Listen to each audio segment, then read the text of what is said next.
Hi folks, welcome to Monday's edition of the iWrite Radio podcast, stroke videocast. I've got Jimmy Hutton with me today, Stuart Lockhead, and Phil Attridge. I'm Norries Stuart.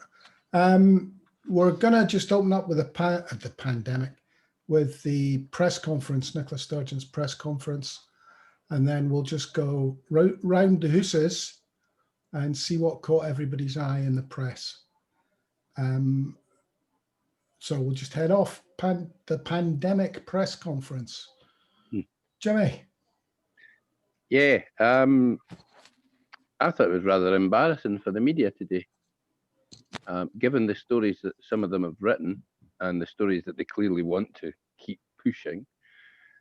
They were trying to frame what I thought was a rather upbeat segment on Politics Scotland yesterday, with the guy for the BMA and another person who I can't quite remember.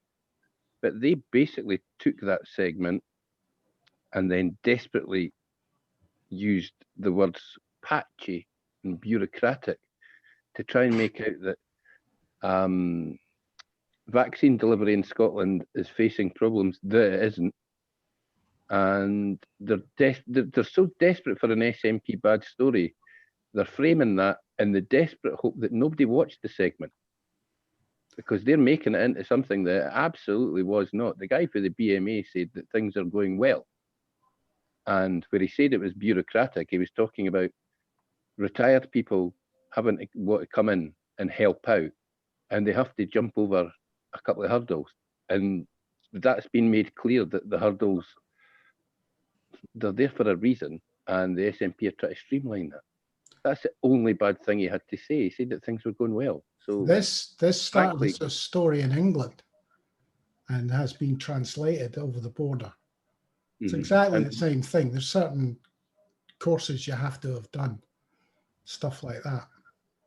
Was this one of these cross-border, England's doing this, just what's Scotland happening in Scotland? No, it was questioned in England, the number of hurdles that have to be louped over. It's and died in England. Some of them are stupid. You shouldn't have to do a fire awareness course if you're a former dentist or a former doctor and you're going to be jabbing somebody.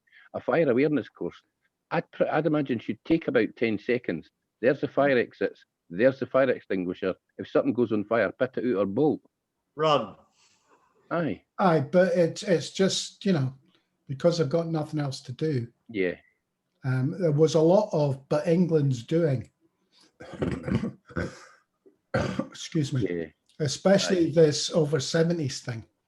England's sending out letters to the over 70s to make appointments. Why aren't you sending out letters to the over 70s to make appointments?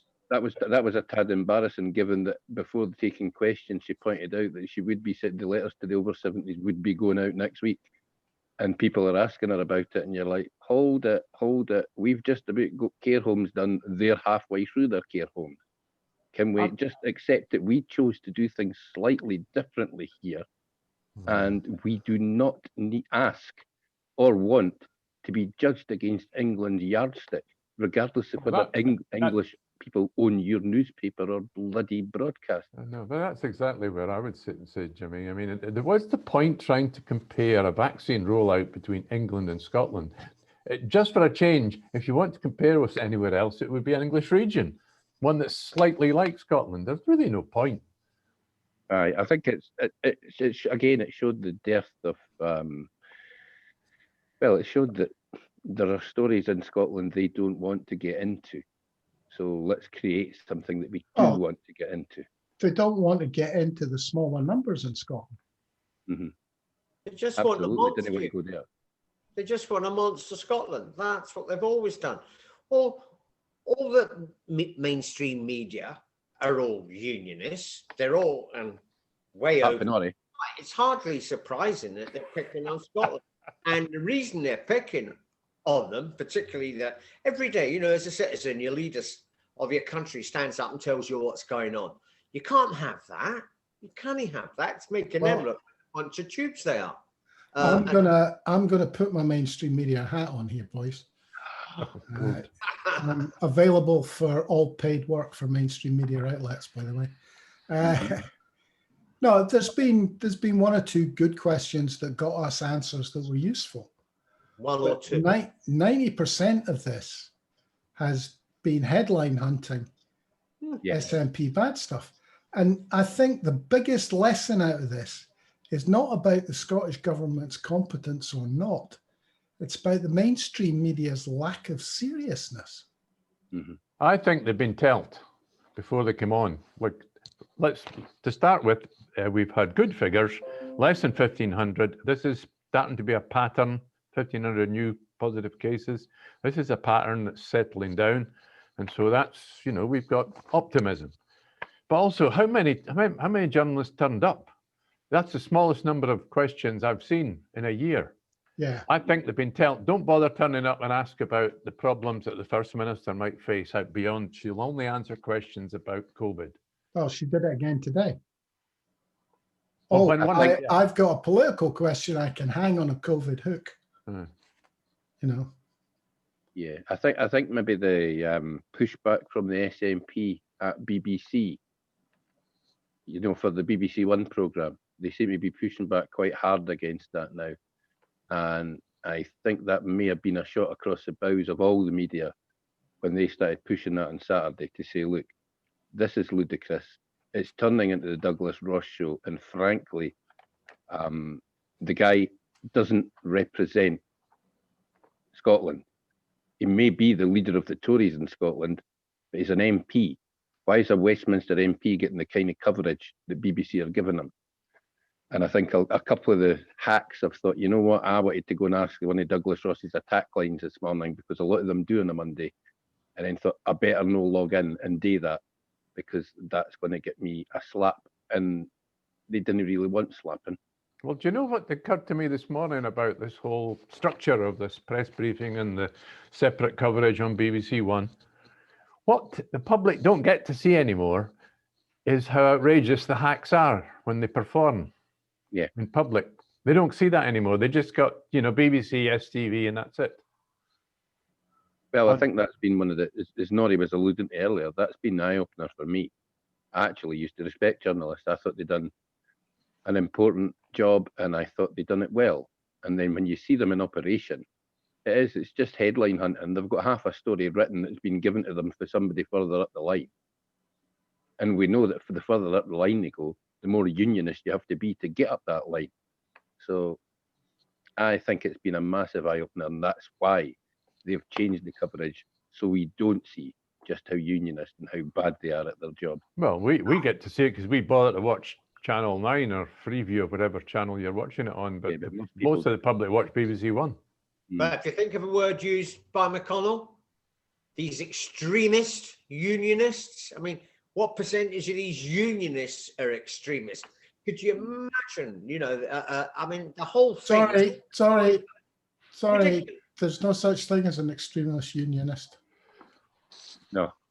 You can wear as many Union Jack hats as you want. All you are at that point is patriotic. That's another issue. Have you noticed all these UK ministers? They don't go on telly without a Union Jack behind them now. They're turning into, I don't know what you call them. I must get a Union Jack for my... Nationalists, I think that's the word they call them, if you wave a flag all the time. I must get a Union Jack for my M&S. The butcher's apron. It's not a Union Jack. It's a butcher's apron. Well, we need to ask, I have got one very important question to ask about this presser. We need to ask our resident taxi driver if he's pleased with the support he's going to get. 1,500 quid grant. I'll wait and see to when it's rolled out, Stuart. Frankly, I expect there to be an awful lot of hurdles and an awful lot of hoops for me to jump through, because the delivery of everything from, and no, I can't say that. The delivery from the UK government's been poor, and the delivery from the SNP government has been tardy. So I'll wait and see, particularly given that it's being administered, well, in my case, it'll be administered by the City of Edinburgh Council. I renewed my badge, my license to drive a taxi at the end of July last year, and I still don't have that license. I have a photograph of my license that they sent me on my phone via email, and we're now at January, so 6 months later, still waiting. So we'll see what Edinburgh Council managed to do. Okay. If it saved them money, they'll be doing it next year as well, Jimmy. Yeah. Right, Phil, what caught your eye today? Well, actually, it's the stramash going on in the Labour Party as well. Actually, I read it in the National, so they're quite getting into the Labour Party mutilating itself. And it's Alex Rowley, who's not standing at the next election. Now, he's come up and said they shouldn't be having the election until after May. Makes quite sense, he says, because you might elect someone who doesn't get elected. He says it makes sense. And he says you're completely wasting your time. More or less what he said was, unless you allow the Scottish people to have a referendum. It's called democracy. Oh, and he's just blasted it, yeah? And then it turns out there's 66 Labour councillors in Scotland have signed a letter supporting Anas Sarwar. 5 from Edinburgh. That's nearly 50% because there's only 11 up there, you know. So there's 5 councillors up there that have.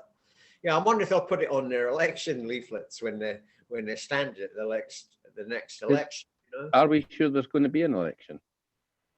Well, Rowley and a lot of them. Well, I know in the Labour group, the only ones that want to knock the election back to the Tories. Right. But No. I'm saying, are we sure there's going to be an election for Labour Party leader? Last night it was intimated that Monica Lennon might not get on the ballot paper. All she needs is 4 MPs. She's not got them yet. Oh, she'll get them. If they don't get them, they're even more history than anything else. Well, actually, it saved me the problem. If there's a coronation and we get a right wing, blah blah blah blah blah, etc., I can't be bothered with all the derogatory terms. I'll be away down the bank to cancel my standing order. Thank you very much.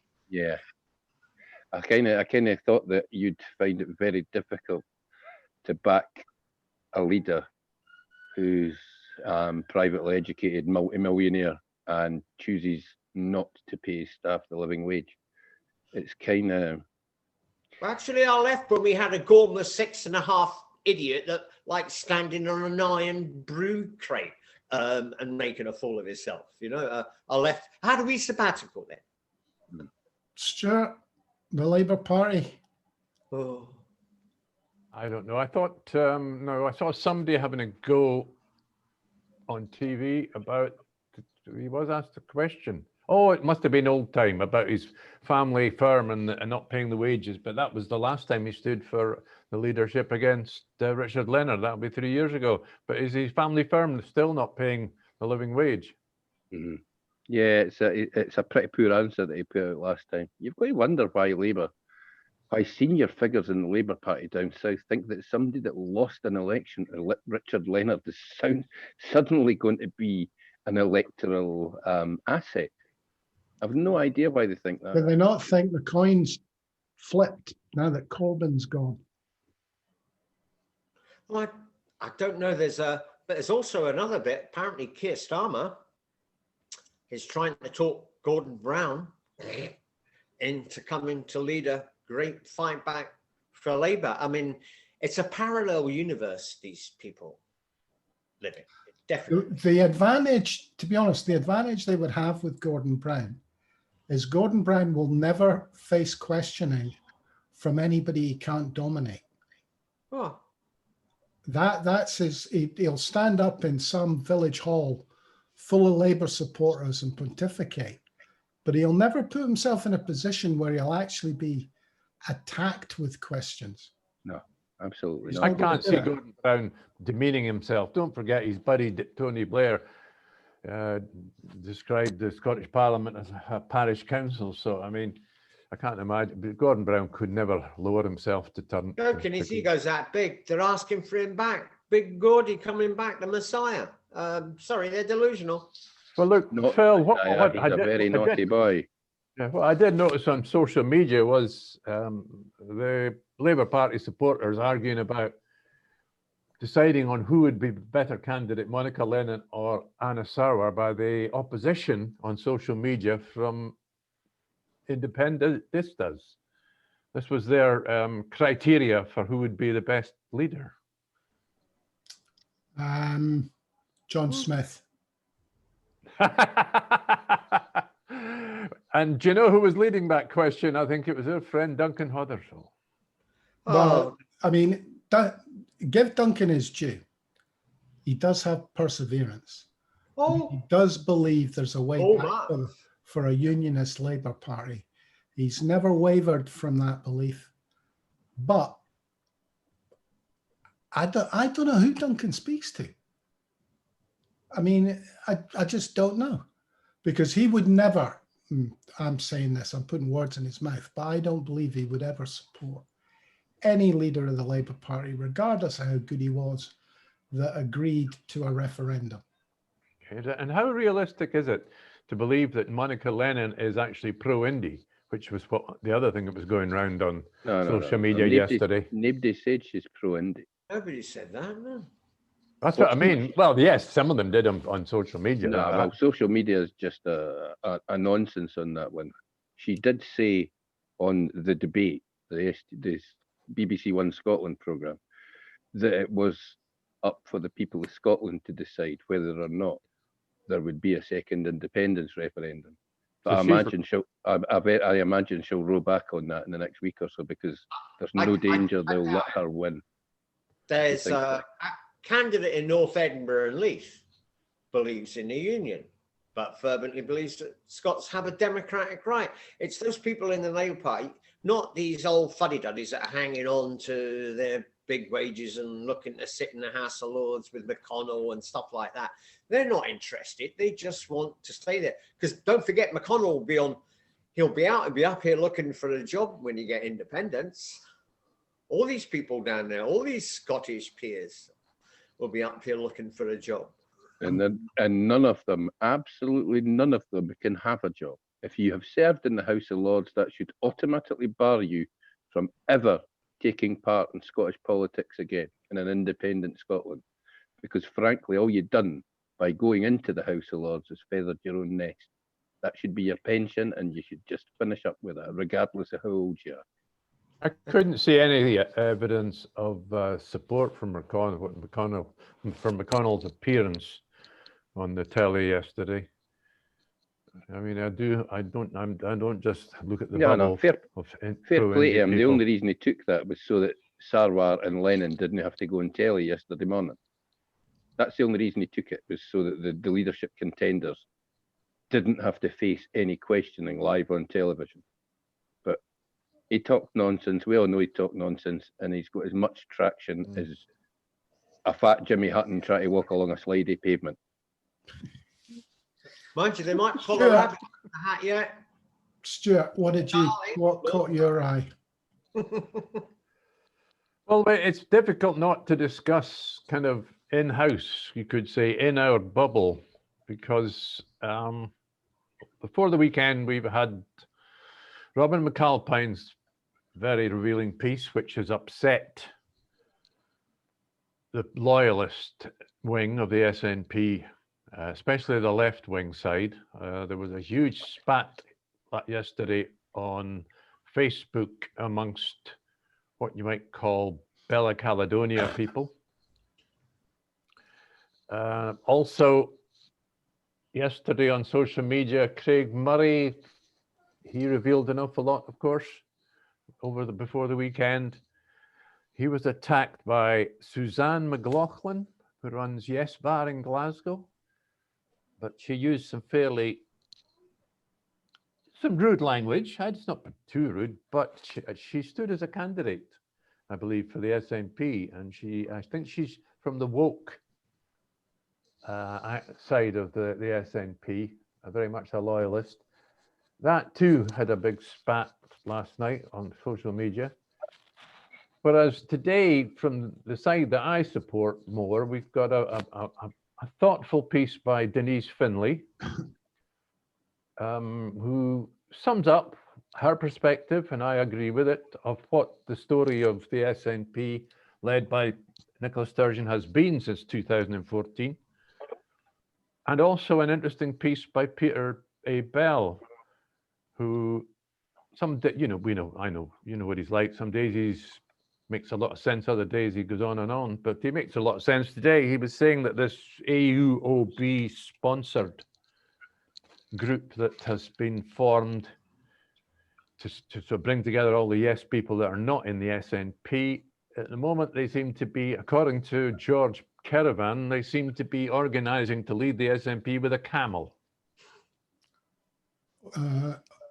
Lead yes with a camel. Lead yes with a camel. Well, frankly, George Kerevan shouldn't be anywhere near any leadership role.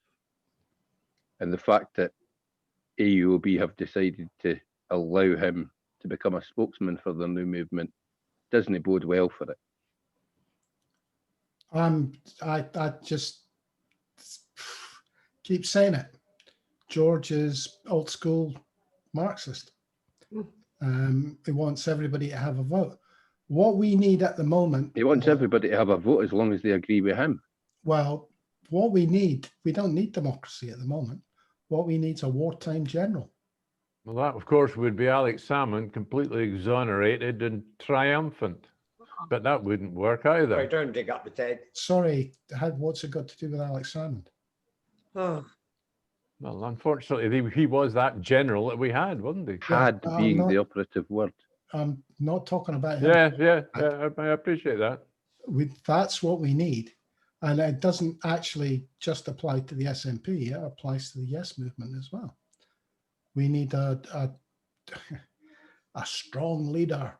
No, we need somebody who can basically lead for the front, knock a few heads together and get everybody walking on the same path. Well, I'm going to be controversial by saying I know who fits that bill, except you don't agree with his position, and that's Angus Robertson. Behave. Oh, He's completely and utterly compromised by his dealings within the salmon thing. Well, so yeah, well, that's the point. Fact that the fact that he was half decent in Westminster a few years ago does not make him anyway. No, I worked with him. I watched him at work in Glasgow on a by-election, and he's, it's easy to run a by-election. Officer material. It's pretty easy to run a by-election campaign. That's not a big thing. Nobody jumps out to me. No, but you're right. You're right. He's compromised. That's the trouble. I mean, we need an amalgam of a triumvirate, possibly, but it would be difficult to keep them cohesive. Yeah, and you're not allowed to conduct those kinds of experiments these days, Murman. Well, there is one criticism I think you were entitled to make about Nicola Sturgeon that shouldn't be too controversial, and that is she's focused far too much on the job as First Minister and stopped leading the SNP. Well, her first job is the First Minister. That is her priority. That is what her job is. She just also happens to be the leader of the SNP. I think we've kind of found out over the years that she certainly enjoys centralising and taking power to herself. And, well, I've said before, she's made sure that talent has not surrounded her. It's gone to London. So it's pretty clear there's no natural successor. She doesn't delegate well. The only person she seems to delegate to is John Swinney, and I'm not particularly... I think John Swinney done a great job when he was effectively Scotland's Chancellor. I don't think he's done a great job as Education Minister. I think it was a bit of a poisoned chalice. And frankly, I think John Swinney's about had his time and all. How long's he been in the Scottish Parliament? 20 odd years? I still hold the position that I'd love to see the timeline that you guys could come up with, where events didn't basically force decisions out of the SNP. Norrie, I held that opinion 2 years ago and you rubbished it.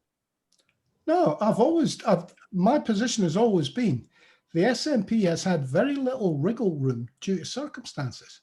But the fact that she couldn't place within the calendar didn't mean that she had to roll over. She didn't have to take, now is not the time, from Theresa May. That should have been the time to attack Theresa May constantly. Instead, Nicola shut up.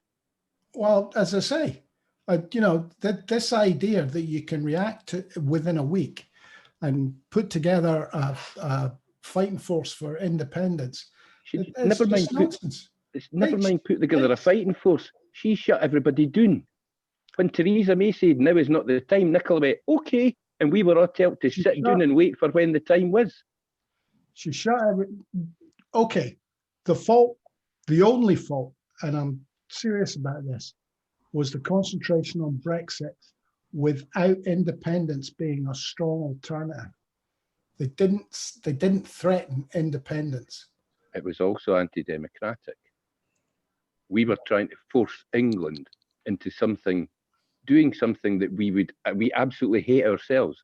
We were trying to force England to disregard a democratic decision that England had taken. The white paper they produced was Scotland staying in the single market.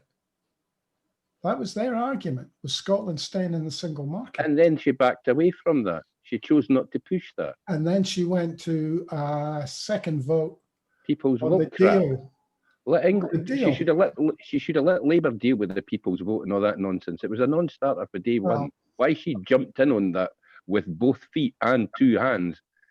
Frankly, it looks more and more like she was desperate to stay away from anything mentioning the I word. I see very little room where she could have made different arguments, but timing, very, very difficult. Very difficult to find a window where she could have forced any sort of independence vote. Let's not call it a referendum. Who's not had a shot yet? Jimmy? Yeah, I noticed there's an awful lot of chaff being thrown up over the weekend there. Scottish Independence Convention chucking more stuff into there for people to yap about. The SNP starting appointing somebody to start a discussion about an independence campaign. This is all stuff just designed basically to get us to talk about something other than Nicola and Alex. The SIC stuff, for me, that's great, Barry. That's what you point unionists at when they ask you questions in the next campaign. You didn't need to know it. You point them to it. You know, when they ask you about a currency, there you go, there's the information. Defence, there's the information. And then the people that didn't want to go and seek out that information for themselves, they're just no interested. They're just there to try and trip you up. Jimmy, you're right there about on the point of currency. Tim Rideout, who is local and he's leading the campaign for an early implementation of a Scottish currency in the case of independence. He's found a very experienced guy, a lecturer at Heriot-Watt University. He was an expert in currency, 20 or 30 years with his PhD in it and all the rest of it to lead that section. So that looks like some real work being done in that area. Imagine some real work being done by the SNP in areas that we've been asking them to do real work for the last 5-10 years. They've done real work on the currency. They've decided none of us like it. Sterlingization. I mean, it's every time they mention it, gets chopped. Our enemies find it very easy to chop that little sapling down. They've done the work. They just haven't come to the conclusion we wanted to hear. Phil. Yeah, and it's been asked constantly, why do you not do any more work? Have you heard that? Have you heard anybody mention that Charlotte Partners' wee handbook on how to be a country lately? No. It seems to have taken an awfully backward step. They got attacked yesterday for something to do with lobbying in the House of Lords. They've taken on a new director who is a deputy speaker in the House of Lords. Right. What was that? I thought you might understand that story better than me. Well, effectively, what they're saying is if you're a lawmaker, you shouldn't be a lobbyist, is basically what the argument is. Phil, I think that you've not said anything for ages. Just carry on. Something Joel's in there. But the House of Lords doing this, I'm sorry, it's just 800, was it now? 800 odd parasites or something. The only country on the planet that has a bigger unelected bunch is the People's Republic of China with 1.5 billion people. They're a joke. Can't have enough toffs, mate. Who's going to tell us what to do? They've got. Sorry, you believe in having an upper chamber of experts, don't you? I do. I'm not particularly keen on an elected chamber, because if you have a hugely popular party, the election is going to basically give them a majority in both houses.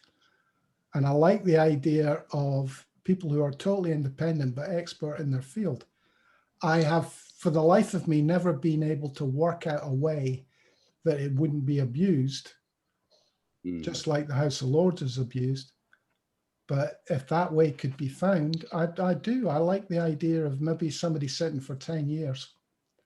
House of Lords is based on their expertise. Inbuilt right-wing Tory majority, you know. Yeah. It always is. It's unelected. Like anything, Phil, there are some fantastic people in the House of Lords with great expertise, great track records in the law, in business, in charity work. But how you create that chamber, that kind of expertise chamber, without privilege, be it political or aristocratic, I don't know. Yeah, I think we we been maybe able to find a way to do it that couldn't. I think we maybe need to sort our first chamber out first before we have a second one. There's an awful lot of deadwood and chaff in there, isn't there? That's easy, Jimmy. We got first past the post. Nah, first past the post. No. I didn't think would be a good idea in Scotland, if I'm honest. Oh no, PR. We've got first past the post in Westminster at the moment with about 34-35% of the population. Yeah, but right at this moment in history, first past the post appeals to me. No, yeah, I can understand why, mate, but I just didn't think it would be that useful. I think the first election after an independence vote should just be strictly PR. If a party gets 40%, they get 40% of the seats. If a party gets 22%, they get 22% of the seats. And then we should have some kind of constitutional convention to try and work out if there's a way that we could somehow have a second chamber. Because, frankly, from a scrutiny point of view, it works. Yeah, and like you say, there are so many talented people in Scotland that wouldn't go anywhere near politics. They just wouldn't. So it'd be useful to harness their talent. Yeah. Jimmy, could you imagine Nicola Sturgeon sitting there, arch centrist, up at the front with no second chamber to look over her shoulder? Jeez, it'd be like the Labour Party under Blair. Yeah, exactly. I noticed, Phil, you suggested earlier on the topic was Gavin Esler, one of these London Scots. He's got a book coming out, and his interpretation of analysis of where things are. With I see he wants federalism. Do you happen to know if he's a buddy of Gordon Brown's? No, but this is what die-hard unionists that know they're on to a scunner eventually, so they're just mitigating it. And I'm sorry, if I will give you devolution. Devolution still means you're no free. That's all. And frankly, you're not allowed to ask them the big, huge elephant in the room question. Yeah. What form of federalism do you think would be acceptable to England that would make one iota of difference to the rest of the United Kingdom? Yeah. You can't ask them that question because they would never, ever have an answer for you. What they're all suggesting, without actually going far enough, is a union like the EU. Yeah, that's but what they're never going to. But they can't say it out loud. No, they can't say that out loud because they'll get rubbish, because at that point everybody just turns around to them and says, nah, London would never accept it. Does that not mean you then get separate countries? You get Scousland, Geordie land, you know, Wurzel Mangle land. what it means is the northeast, northwest, and probably most of the Midlands would side with Scotland, Ireland, and Wales against London. And England, they can't have, Couldn't we they can't have have that? that. England doesn't have clear boundaries between its regions. I've spent years traveling around, working right across England and Wales, 20 years of my life.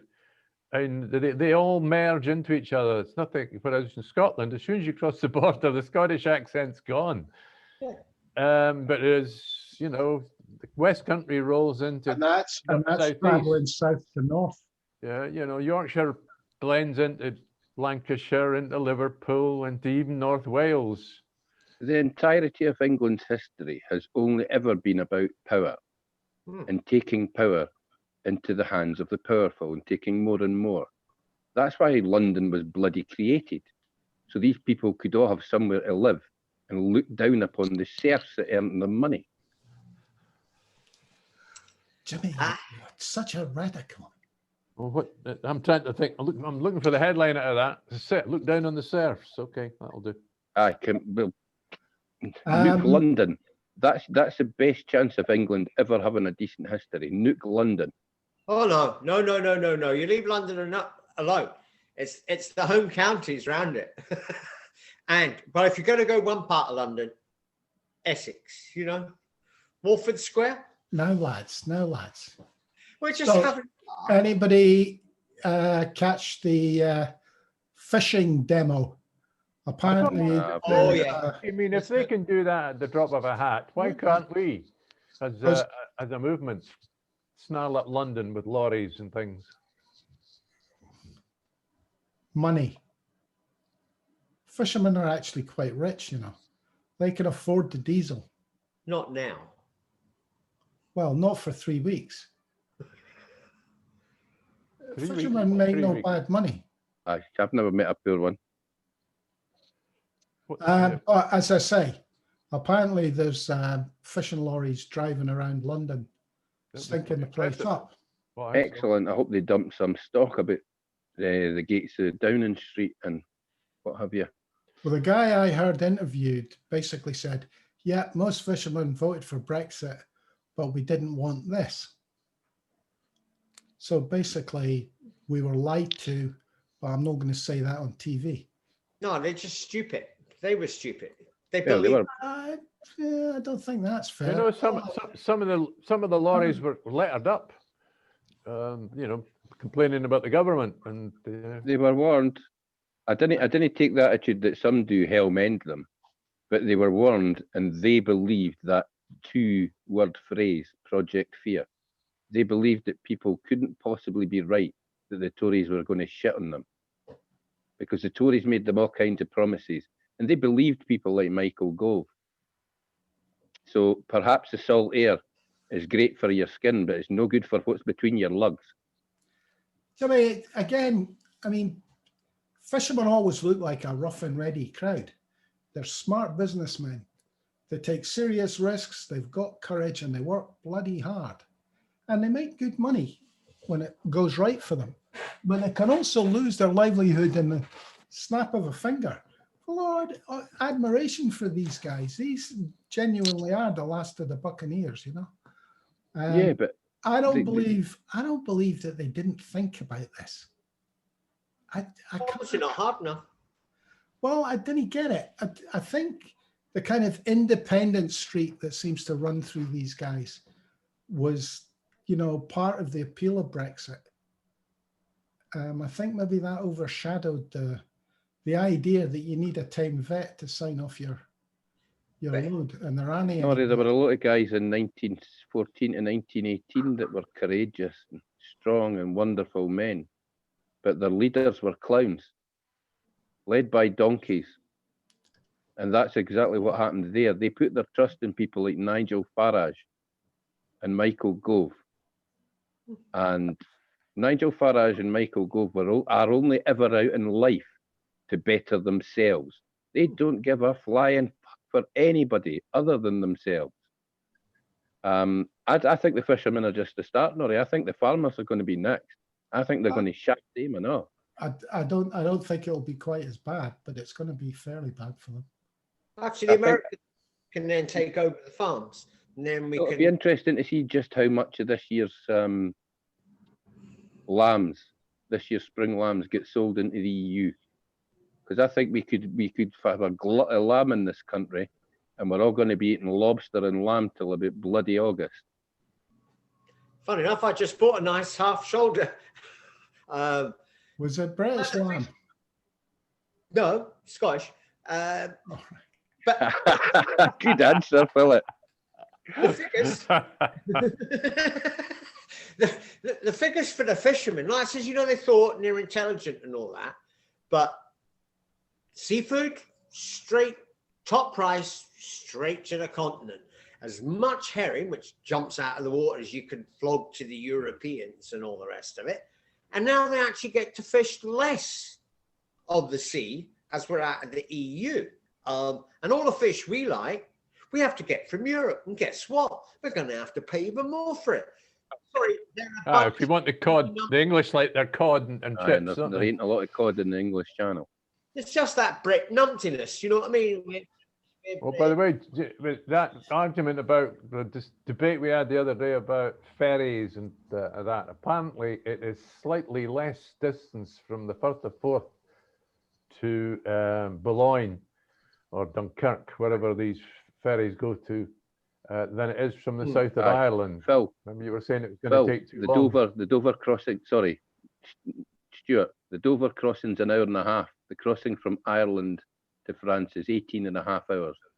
That's a lot of money. So it must be about 17 from Scotland. That's still enough time for them to get there with fresh stuff. how can it be quicker from Scotland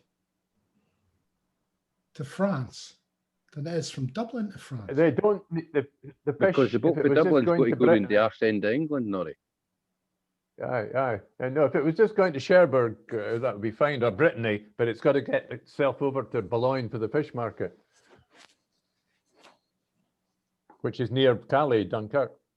So we're talking total travel time here, not just Yeah, seat time. it's still cheaper and more and quicker to bang them on a lorry and go through Dover, Calais, than it is to do it from either here or Ireland. Right, guys, I'm going to call it a day at that if you don't mind. Yes. I've got an appointment late this afternoon. So, Jimmy Hatton, thanks for being with us. Stuart Lockhead Bye. and Phil Attridge. I'm Norries Stewart. Thanks for listening, folks. And we'll catch up with you all tomorrow. Yep. And hopefully we'll have some great news about vaccines being given out in Tesco's. Cheers for now.